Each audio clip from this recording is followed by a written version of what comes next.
안녕하세요. 영국점성학 강성원입니다. 2025년 4월 4일 오전 11시 22분 윤석열 전 대통령 파면이 결정되었습니다. 12.3 계엄령 선포 이후 111일 동안 대한민국은 극심한 정치적 혼란을 겪었으며 국민들은 나라 걱정에 밤잠을 설칠 만큼 불안에 휩싸였습니다.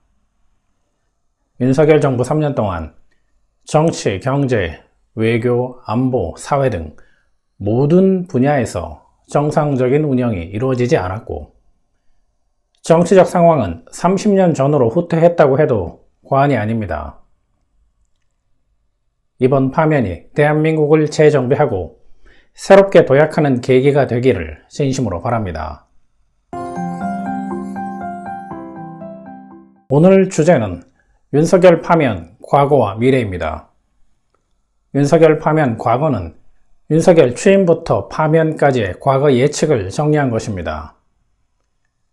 윤석열 파면 미래는 파면이 선고된 4월 4일 오전 11시 22분 차트를 기반으로 앞으로의 흐름을 예측합니다. 윤석열 취임부터 파면까지 3년 동안 주요 행성과 별들은 어떤 영향을 주었는지 예측 순서대로 정리해 보겠습니다. 첫 번째는 2022년 용산 집무실 이전이었습니다. 용산 집무실은 화성에 강한 영향을 받는 장소로 군과 경찰 관련된 사건으로 큰 어려움을 겪을 것이라고 예측했습니다. 두 번째는 윤석열의 장기 집권 야망입니다. 2023년 하반기는 윤석열이 장기 집권을 시도하는 출발점이 될 수 있다고 했습니다. 세 번째는 22대 국회 개원일입니다. 개원 당시 별과 행성의 배치로 볼 때 사법부와 검찰이 큰 위기를 맞고 국민의힘이 강한 법적 제재를 받을 가능성이 있으며 개헌도 논의될 수 있다고 했습니다. 네 번째는 윤석열 출생 차트입니다. 2025년부터 갑작스러운 몰락이 시작되며 사법적 판단을 피할 수 없을 것으로 예측했습니다. 다섯 번째는 올해 5월 토성과 양자리의 만남입니다. 정치적 대변동이 필연적으로 발생하여 부패한 시스템을 정리할 수 있는 계기가 주어질 것이라 했습니다. 결과적으로 계엄령 실패를 통해 변화의 기회가 마련되었습니다. 여섯 번째는 대통령 취임일입니다. 2022년 5월 10일 행성과 별의 배치는 충격적인 사건과 고통을 통해 대한민국의 권력 구조를 재검토하는 계기가 될 것이며 이것이 윤석열의 역할이라고 했습니다. 일곱 번째는 김건희 출생 차트입니다. 2025년부터는 달과 토성의 영향으로 인해 위험한 상황에 놓일 수 있다고 했습니다. 여덟 번째는 계엄령 발표일입니다. 계엄령이 발표된 2024년 12월 3일 밤 10시 30분 행성과 별의 배치는 윤석열의 불명예를 의미하는 것이라 했습니다. 아홉 번째는 국민의힘 창당일 분석이었습니다. 2024년 12월부터 2026년 5월까지는 달과 스카트별의 영향으로 인해 칼로 베는 듯한 공격을 받게 되어 극심한 위기를 맞고 지지 기반이 붕괴될 가능성이 높다고 했습니다. 열 번째는 올해 국가운입니다. 대통령을 향한 강한 재앙의 기운이 존재하며 일식현상과 연관되어 3월 29일부터 4월 4일까지가 결정적인 시기가 될 것이라고 했습니다. 결국 이 시기에 탄핵 시기 일정 선고와 파면 결정이 이루어졌습니다. 지난 3년 동안 예측했던 내용을 종합해보면 윤석열 당선 이유와 파면에는 점성학적으로 명확한 흐름이 존재했음을 알 수 있습니다. 윤석열의 역할은 충격적인 사건과 고통을 통해 대한민국 권력 구조를 재검토하는 계기를 만드는 것이었고, 파면된 이유는 올해 5월부터 시작되는 토성과 양자리의 만남은 정치적 변동을 통해 부패한 시스템을 정리할 수 있다는 뜻이기 때문입니다.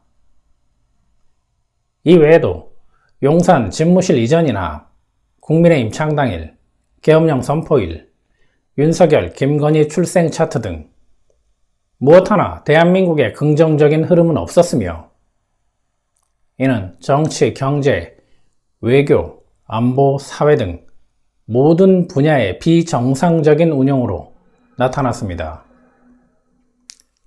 어떠한 전략도, 어떠한 주술도 우주의 질서를 거스를 수 없습니다.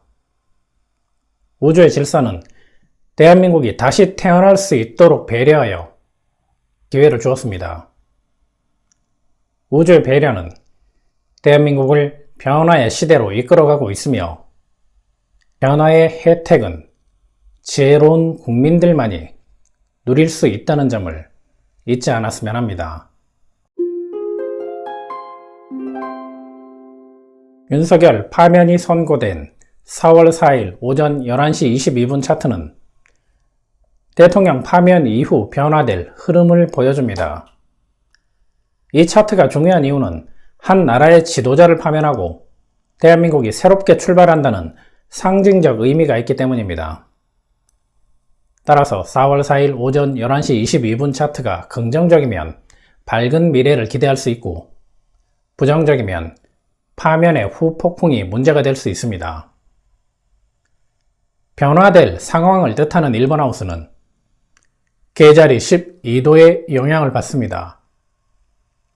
페르시아에서는 계자리 12도를 번영의 창조자라 했고, 이집트에서는 호의적인 별이라 했습니다. 이는 대한민국이 다시 한번 도약의 기회를 얻는다는 뜻입니다. 또한 국민들이 수호자이자 보호자 역할을 한다는 뜻도 있으니, 국민을 믿고 국민 투표 제도를 확대해야 한다는 것도 확인할 수 있습니다. 반면에 계자리 24도 화성과 각을 맺고 있는 물고기 자리 24도 토성은 두 가지 의미가 있습니다. 윤석열이 심각한 불이익을 받고 버림받으며 극단적인 상황을 겪을 수 있음을 뜻하는데, 국가적으로는 무기사고나 폭발사고, 폭력으로 인한 죽음이라는 뜻도 있으니 각별한 보완과 경호가 필요해 보입니다. 앞으로 2달 동안은 내부 위험 요소를 제거하는데 주의를 기울이는 것이 좋습니다. 올해 상반기 고가운 경제를 예측하면서 계자리 화성은 대부분 부정적인 의미지만 10번 하우스에 위치하기 때문에 긍정적인 의미도 숨겨져 있다고 했습니다. 정권 교체나 행정수도 둘 다이거나 하나라도 진행되면 경제 흐름도 바뀐다고 했습니다. 4월 4일 오전 11시 22분 차트도 이것을 증명하고 있습니다. 국가재정과 국제협정을 뜻하는 태양이 10번 하우스에 위치하기 때문에 국가 신용과 영향력이 이전보다 상승할 가능성은 있습니다. 다만 대한민국뿐 아니라 전 세계의 경제 상황이 좋지 않으니 올해 상반기는 정리하고 수습하여 새로운 기회를 모색하는 단계로 생각하는 것이 좋습니다.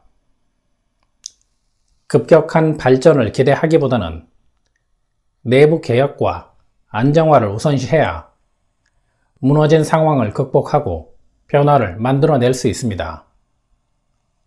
다음 시간은 2025년 상반기 고가운 외교 예측입니다.